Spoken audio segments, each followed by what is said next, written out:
Les démissionnaires de l'Union pour le progrès et le changement UPC se repositionnent sur la scène politique avec un nouveau mouvement dénommé Modem. Dans les jours à venir, le mouvement qui se veut apolitique donnera une orientation sur le candidat qu'il soutiendra pour la présidentielle de novembre prochain. Dans ce journal également, lutte contre les maladies rénales, le centre d'hémodialyse du CHU Yalgado Ouedraogo, doté de nouveaux matériels pour la prise en charge des insuffisances rénaux, dont le nombre est estimé de 280 en 2015 à 500 en 2020. Le centre a été visité mercredi dernier par la ministre de la Santé. Reportage dans quelques instants. Bonjour, bienvenue à vous. Ce 30 octobre 2020 marque l'an-6 de l'insurrection populaire des 30 et 31 octobre 2014. À l'occasion, une commémoration est organisée en hommage aux victimes de l'insurrection populaire de 2014 et aussi du putsch manqué. Cette commémoration a été marquée ce matin par un dépôt de gerbes de fleurs au monument des héros nationaux. Une occasion saisie par les représentants des associations des victimes pour faire le point de la prise en charge des blessés et interpeller l'État. On les écoute au micro de Michael Toukri. Je m'adresse au ministre de l'Action sociale. Elle a mal géré nos dossiers, mais je pense que nous allons aller là-bas, prendre nos dossiers, aller remettre à Rochmark Kabore, qui l'avait recommandé de faire le travail. Une partie de nos enfants dort à la maison et partent plus à l'école. Et on vient pour célébrer leur 6e anniversaire. Je ne trouve pas ça juste. Chacun doit faire son travail. Mais elle laisse nos enfants qui dorment à la maison, qui ne vont pas à l'école, par faute de paiement des frais de scolarité. Et après ça, elle va dans la rue ramasser des milliers d'enfants pour les aider. Ça, les enfants de Martine ne sont pas des enfants. C'est ça la dictature là. Nous allons mettre tout ça là, ça va finir au Burkina Faso ici. Si elle nous entend, elle n'a qu'à démissionner. Si elle ne démissionne pas, nous allons la faire démissionner. Hier soir, ce n'était pas confirmé que les associations devraient prendre part à la commémoration. Donc c'est à la dernière minute qu'on nous a rassuré qu'après juste la commémoration, qu'il y aura une assise avec le chef de l'État pour discuter concrètement sur les questions de ces victimes-là. Les deux questions qu'on avait posées, c'est vraiment l'indemnisation des victimes et la prise en charge sanitaire de ceux-là qui continuent de souffrir de leurs blessures. Le ASCO nous a approché, l'association des blessés du coup d'État particulièrement, nous demandant de lui faire la situation de tous les blessés qui sont toujours en besoin de soins urgents. Je précise le terme urgent. Voilà. Donc nous avions fait l'évaluation et ceux-là qui nécessitaient des prises en charge urgemment, c'était 19 personnes. Nous avons fait la situation, nous avons déposé la liste au HCRUN jusqu'à ce que je vous parle tout de suite, nous n'avons pas eu de réponse concrète. Quand vous partez pour suivre, on vous dit non, le dossier est en cours de traitement, c'est en cours de traitement. Donc c'est comme ça. Grosse frayeur hier matin dans la commune rurale de Samba. La mairie de la commune a pris feu aux environs de 6 heures selon les riverains. Grâce à l'intervention de quelques riverains sur place, les flammes ont été vite maîtrisées. De légers dégâts matériels sont enregistrés. Aucune vie humaine n'est déplorée. Pour l'instant, des investigations sont en cours pour déterminer la cause de cet incendie. Une odeur de fumée qui se dégage, une partie du plafond et des meubles calcinés, le sanitaire détruit, voici ce que l'on pouvait constater après le passage des flammes dans les locaux de la mairie de Saba. Si pour l'instant l'origine de l'incendie n'est pas encore connue, les témoins oculaires affirment que le sinistre a commencé aux environs de 6 heures du matin. Nous avons tous été appelés ce matin, interpellés par les riverains, qu'il y a un incendie au niveau de la mairie de Saba. Donc très rapidement, nous sommes accourus pour venir voir de quoi il s'agit. Voilà, nous sommes arrivés avec l'appui vraiment des riverains, de l'ensemble des jeunes et des travailleurs qui sont sur les chantiers. Ils ont pu aider à maîtriser l'incendie. À part les dégâts matériels, aucune perte en vie humaine n'est déplorée, et cela grâce à la promptitude des soldats du feu et la mobilisation de la population riveraine. On a pu maîtriser l'incendie grâce au concours en tout cas des riverains, de la population qui était sur place ici. On peut leur dire merci et puis dire à la population de rester tranquille parce que en tout cas il n'y a pas eu de dégâts. Si vous regardez dans tous les bureaux, tous les papiers sont en l'état, voilà, sauf le plafond et puis quelques matériels qui ont brûlé. Donc on peut en tout cas espérer que demain, dans les jours à venir, on va remettre le circuit électrique en place et puis on va pouvoir offrir les services aux populations. Selon la police, des investigations sont en cours pour déterminer les causes du drame. Ce n'est plus un secret, les derniers démissionnaires de l'Union pour le progrès et le changement UPC se repositionnent sur la scène politique avec un mouvement. Le MODEM, c'est le cadre désormais choisi par Justin Compaoré et le POENABA et Nathanaël Ouedraogo pour affirmer leurs convictions politiques. Le MODEM a été présenté à l'opinion nationale hier 29 octobre. Pour l'instant, le MODEM n'est pas un parti politique, mais le mouvement entend dès la semaine prochaine donner des orientations sur le choix du candidat qu'il soutiendra pour les présidentielles. C'est une maison de la culture des jeunes Jean-Pierre Guingané qui a refusé du monde à cette cérémonie de présentation du mouvement démocrate MODEM. Les deux figures de ce mouvement qui se veut démocratique sont des démissionnaires de l'Union pour le progrès et le changement. Selon Justin Compaoré, connu sous l'appellation du POENABA, et Nathanaël Ouedraogo, le MODEM est une expression assumée d'un nouveau départ pour la consolidation de la démocratie et de la liberté au Burkina Faso. À partir d'aujourd'hui, nous nous mettons tous en mouvement démocrate. La démocratie, c'est ce qui est manqué au sein de l'UPC. Mais au MODEM, nous allons veiller et nous serons exigeants pour que les vraies règles de la démocratie priment en tout temps et en tout lieu. Tout adhérent du mouvement démocrate a droit à l'information et a droit à la vérité. Il a droit à ce que la compréhension et l'engagement soient totaux et la solidarité envers lui. À ce lancement du mouvement démocrate MODEM, qui pour l'instant n'est pas un parti politique, selon les premiers responsables, c'était aussi une occasion de pointer du doigt la mauvaise gestion au sein du Parti du Lion. Et ce qui est reproché à Zéphirin Diabré, c'est son manque de leadership et une démocratie qui rame à contre-courant. La gestion solitaire et cavalière, disons la dictature, a contraint 13 députés à refuser la dictature qu'on leur imposait.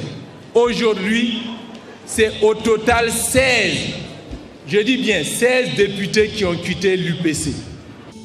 Le mouvement donne ainsi rendez-vous à ses partisans la semaine prochaine pour une assemblée générale au cours de laquelle un mot d'ordre sera donné pour le soutien à l'un des 13 candidats pour la présidentielle de novembre 2020. Cette démission des deux quarts du Parti du Lion est considérée comme un non-événement au sein de l'Union pour le progrès et le changement selon des responsables. La nouvelle alliance pour le Faso, elle, a déjà fait son choix. C'est avec l'UPC, l'Union pour le progrès et le changement, parti du chef de file de l'opposition, qu'elle va s'engager pour les élections du 22 novembre. Ce mercredi 28 octobre, les deux partis ont signé un nouvel engagement. À travers la présente signature de cet accord, ils vont se soutenir mutuellement lors des élections couplées à venir. Saint-Georges Kouma, Sanata Siri. Pour les élections couplées à venir, le parti du Lion peut compter sur un allié de taille. La nouvelle alliance du Faso Nafa a décidé d'apporter son soutien à l'Union pour le progrès et le changement, UPC. Un accord politique qui a été formalisé ce 28 octobre au cours de cette cérémonie. Les partis à l'accord s'engagent à instaurer et à maintenir des concertations permanentes, aussi bien au sommet qu'à la base de leurs structures respectives, dans un esprit gagnant-gagnant pour ces élections. Article 2. La NAFA prend l'engagement de soutenir solennellement le candidat de l'UPC, M. Zéphirin Diabré, à l'élection présidentielle de novembre 2020 dans toutes les provinces du Burkina Faso, sauf la province de la Comoé. Article 3. Les partis à l'accord constituent une liste commune aux législatives avec le candidat de la NAFA en tête de liste dans la province du Sangué. Ce présent accord stipule également que les deux partis s'engagent à mutualiser leurs ressources pour assurer la présence effective de leurs représentants dans les bureaux de vote. Aussi, en cas de victoire de l'UPC aux élections présidentielles, les partis à l'accord prennent l'engagement de co-gérer le pouvoir exécutif et législatif conformément à l'esprit de l'accord de l'opposition. S'unir pour mieux faire face à l'adversaire, c'est tout l'esprit de cet accord bilatéral qui entre dans le cadre d'un accord global qui a été signé par les partis affiliés au chef de file de l'opposition, CFOP. L'accord politique parle du second tour, puisque comme tout le monde le sait, il n'y aura pas de Koukao. Donc au second tour, on dit que les partis de l'opposition se rassemblent derrière celui des candidats de l'opposition qui serait arrivé au second tour. Mais l'accord laisse au premier tour la liberté pour les membres du CFOP d'appuyer qui ils veulent. Et c'est dans cet esprit-là que cet accord est signé, puisque donc l'accord bilatéral est tout à fait prévu par donc, les dispositions de l'accord prévues par donc le CEFOP à ce niveau qui est un accord global. Ce soutien de l'ANAFA envers l'UPC dans le cadre de cet accord concerne toutes les provinces excepté celle de la Comoé où elle est en alliance avec Agir Ensemble des cadres Désiré Ouédraogo. Une quinzaine de Cubains résidant au Burkina Faso a rendu hommage ce mercredi 28 octobre au commandant de la révolution cubaine Camilo Cienfuegos, héros de la révolution cubaine. Cet hommage s'est fait en présence de l'ambassadrice de Cuba au Burkina Faso. Suivez. C'est par ces jets de fleurs sur les berges du barrage de Tanguin que la communauté cubaine au Burkina Faso a rendu hommage au héros révolutionnaire Camilo Cienfuegos. Une cérémonie organisée dans la plus grande simplicité, mais qui a une grande valeur symbolique pour ces Cubains. Aujourd'hui, c'est le 61 anniversaire de la disparition physique du commandant Camilo Cienfuegos. Il est un des héros de la révolution cubaine. En figure très importante du processus révolutionnaire à Cuba. Alors, il a disparu ce jour-là, en 1959, juste après le triomphe de la révolution cubaine, c'est-à-dire 10 mois après le triomphe de la révolution cubaine, a eu un accident d'avion. Il a eu un accident, son avion est tombé à la mer. Et c'est comme cela que le peuple cubain, toutes les années, tout le monde va au fleuve, à la mer, à n'importe quelle extension d'eau à Cuba pour jeter des fleurs symboliquement en hommage à la personnalité de Camilo Cienfuegos. Pour l'ambassadrice de Cuba au Burkina Faso, rendre cet hommage est un devoir de mémoire pour tous les Cubains. Pour tous les Cubains, Camilo a été, comme je viens de dire, en figure très importante. Il a participé au combat à la Sierra Maestra pendant toute la période de combat là, contre la dictature. Et il a mené à bien de grandes batailles contre la dictature et il a participé activement au triomphe de la révolution cubaine dans plusieurs tâches révolutionnaires. Il a occupé différents postes au gouvernement révolutionnaire cubain. C'est pourquoi le peuple a tellement senti sa disparition physique juste 10 mois après le triomphe. Camilo Cienfuegos, faut-il le rappeler, a disparu le 28 octobre 1959 alors qu'il revenait de la Havane en provenance de Camagüey. Son avion s'est abîmé en mer et son corps n'a jamais été retrouvé. Un hommage lui est donc rendu le 28 octobre de chaque année. Visite hier jeudi 29 octobre du centre d'hémodialyse du CHU Elgado Ouédraogo par la ministre en charge de la Santé. Objectif, constater les conditions de prise en charge des malades atteints d'insuffisance rénale avec l'acquisition de nouveaux appareils de prise en charge de ces malades. Le point avec Abdourahim Nieni. Après plusieurs mois de travaux de réfection, le centre d'hémodialyse du CHU Elgado Ouédraogo a augmenté sa capacité d'accueil des patients atteints d'insuffisance rénale. Grâce au partenariat public-privé PPP, ce centre a été équipé d'une trentaine de nouveaux appareils. Ce partenariat dans le domaine de la santé vise à accroître l'offre de soins pour ces malades dans un contexte d'augmentation du nombre de dialysés. Le nombre de patients est passé de 280 en 2015 à près de 500 patients en 2020. Cette visite a permis à la première responsable du département de la santé de constater la qualité de l'offre médicale avec l'acquisition de ces nouveaux matériels. Nous avons vu du matériel de qualité haut de gamme, des patients qui sont bien installés et qui sont bien pris en charge, qui sont très contents. Et nous aussi, nous sommes très contents. Les malades ont salué l'amélioration de l'accès aux services de santé et aux soins. Pour le président de l'association burkinabé des dialysés et insuffisants rénaux, c'est un soulagement pour les malades qui pendant longtemps étaient confrontés à de sérieuses difficultés pour se faire dialyser. Madame la ministre a parlé de 500, mais moi je peux parler de 700 à 1000. Il y en a trop. Il y a d'autres même qui sont en attente pour être dialysés. Donc cela veut dire qu'on va demander votre concours de sensibiliser les restes de la population pour que ça puisse freiner l'insuffisance rénale. Sans quoi, au niveau des autorités, vraiment, je dis grand merci. Parce que aujourd'hui, ce n'est pas le problème des personnels qui se posent là.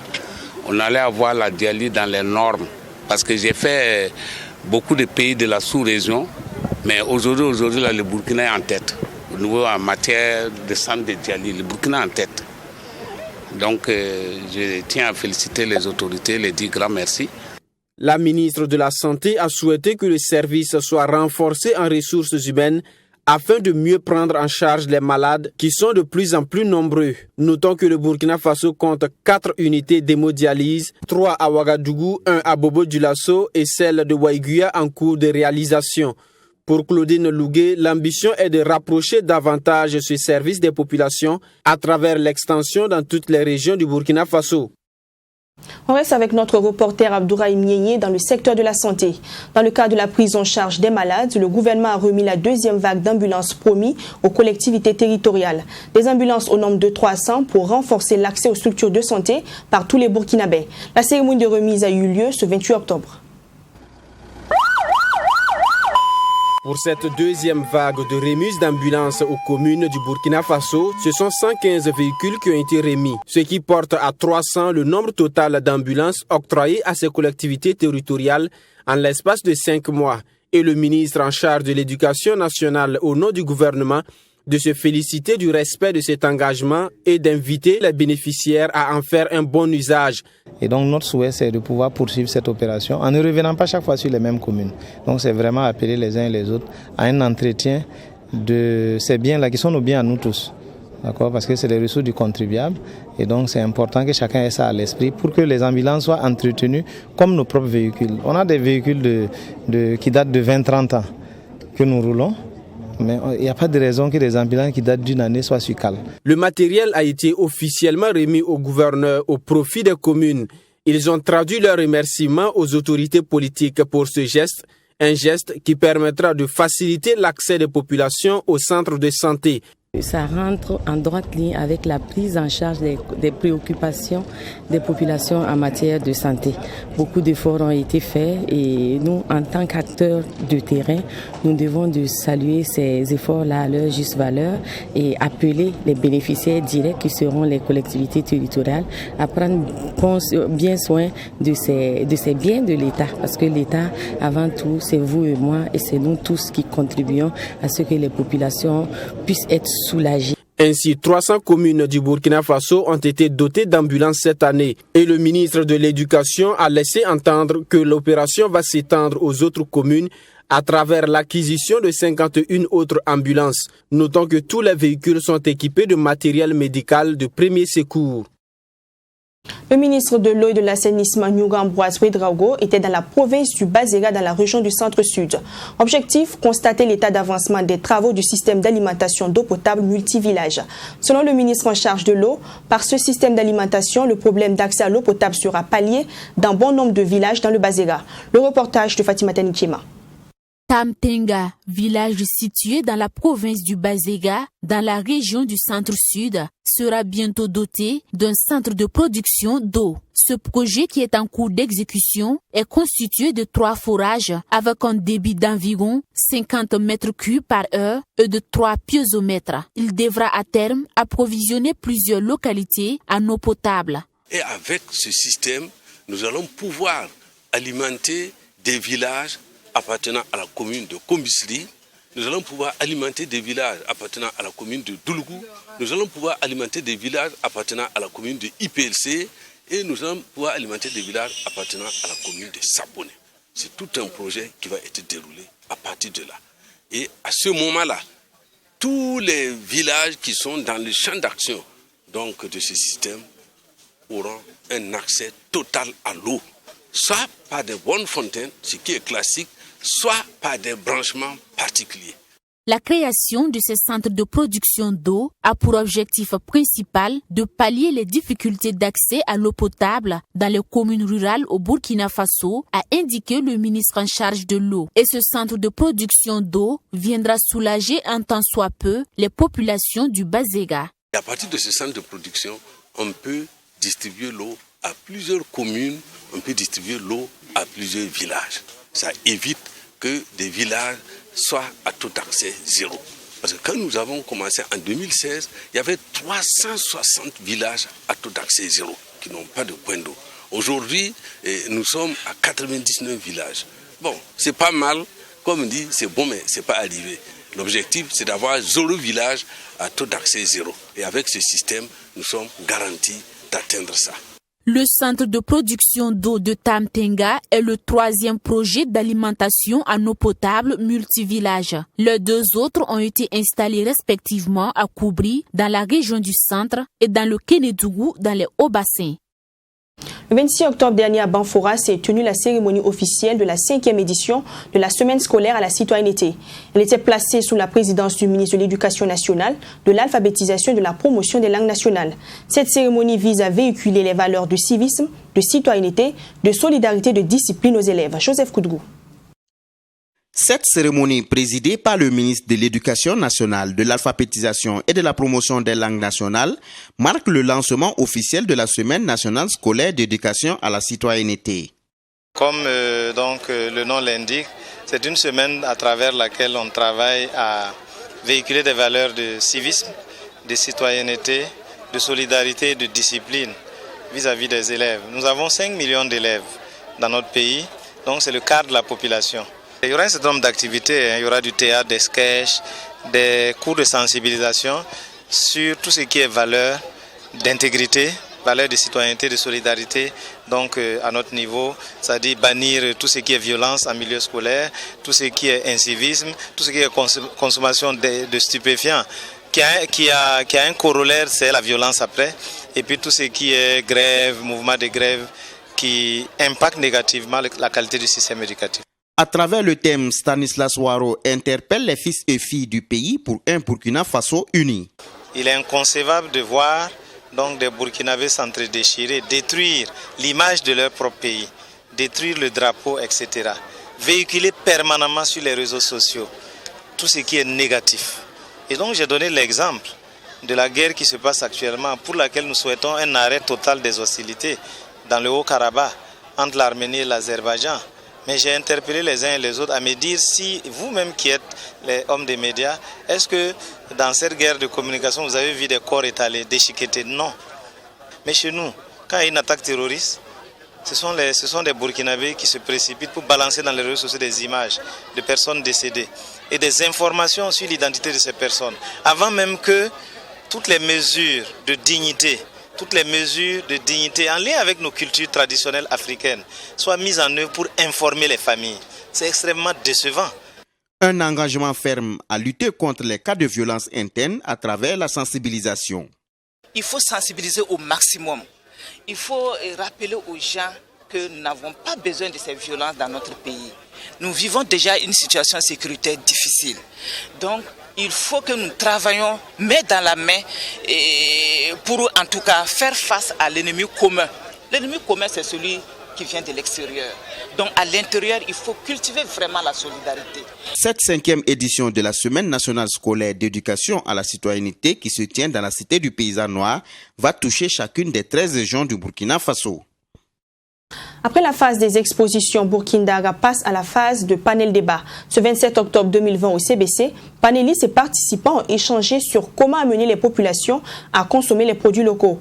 La valorisation de la culture burkinabé était au cœur de ces débats. Raketa Bilgo, Abdourahim Yéyé.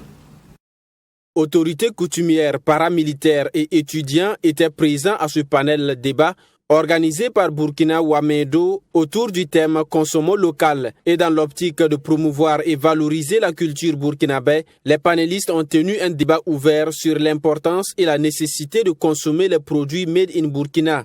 La nécessité de consommer local ne doit plus être l'objet de sujet à traiter, tellement c'est évident que tout développement commence par soi-même.